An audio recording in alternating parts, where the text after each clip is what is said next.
Hello, I'm out and about again. Just thought I'd grab a couple of hours filming at Eyebrook Reservoir. Just taking a drive through the picturesque little village, or hamlet I suppose you could call it, of Stoke Dry, descending into the valley and down to the reservoir. See you there.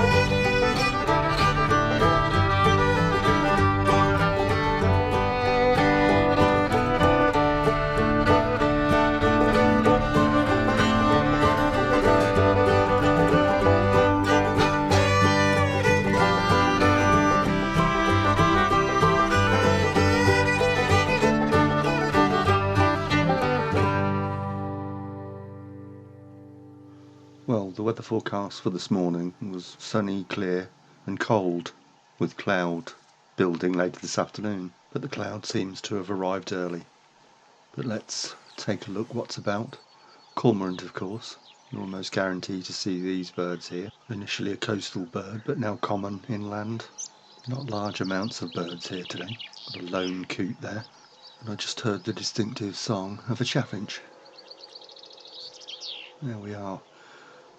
I think that was probably the first bird song I learned to recognise when I was a young lad. It really is quite chilly today, but there's no wind. But it's certainly a colder spring than last year. Quite a bucolic scene here today with the grazing cattle. And at last another bird to film. It's a Canada goose on the far shore. And yet another, this time a cock pheasant. And I can hear lark song all around.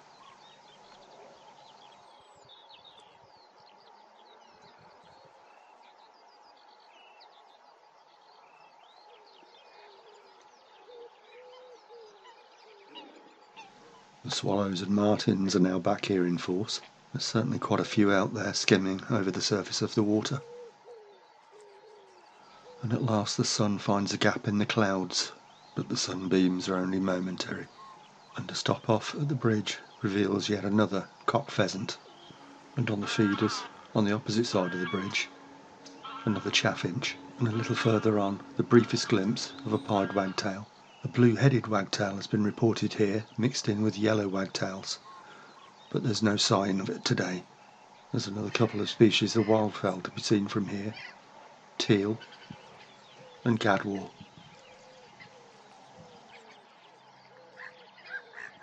It's not only the swallows and the martins sweeping low over the water. The gulls are doing the same, and sometimes they swoop down to drink. There's quite a few great crested grebes to be seen too, most of them way out in the middle of the water. There's slightly better views of the swallows and martins from here. It's a mix of swallows and sand martins by the look of it, but no swifts. Swifts can normally be seen between April and August here in the UK. They're the last to arrive and the first to leave, and swallows, martins and swifts are true masters of the air.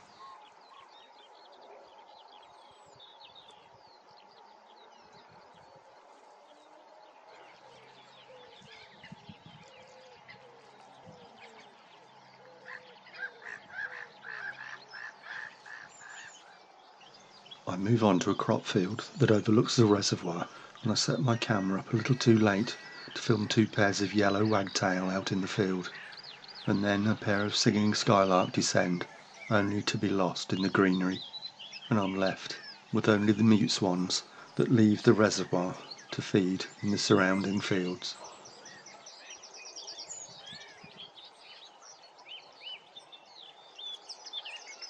Despite the relatively cold spring compared with last year, the hedgerows are heavy with blossom, and there's a pair of small birds flitting around among the blossoms. They look like reed bunting. It looks as though there's been quite a bit of wood management going on since my last visit here, and there's a fine example of the craft of hedge laying here on view. And there is something other than mute swans to film in the field. Red-legged partridge, which has been introduced to the UK from continental Europe and is now a pretty common sight, unlike the grey partridge, which is now a red status bird. Some of the mute swans have started to head back to the reservoir, and they're not the only birds in flight. It's a buzzard, one of a pair of buzzards. The other one has disappeared into the trees. They always seem to me clumsy flyers when they're flapping their wings, but when the conditions are right for them to soar, that's when they really come into their own. And here's another bird of prey, way off in a very, very distant dead tree. It's an osprey, most likely one of the Rutland water birds. I sadly didn't get to Rutland water last year. Both reserves at Rutland are now open again, and Maya and 33 are back nesting once again on Manton Bay, and I'm really hoping to do some filming there in the not too distant future. So I'll leave you with a very distant osprey, and I'll see you again soon. Thank you very much for watching.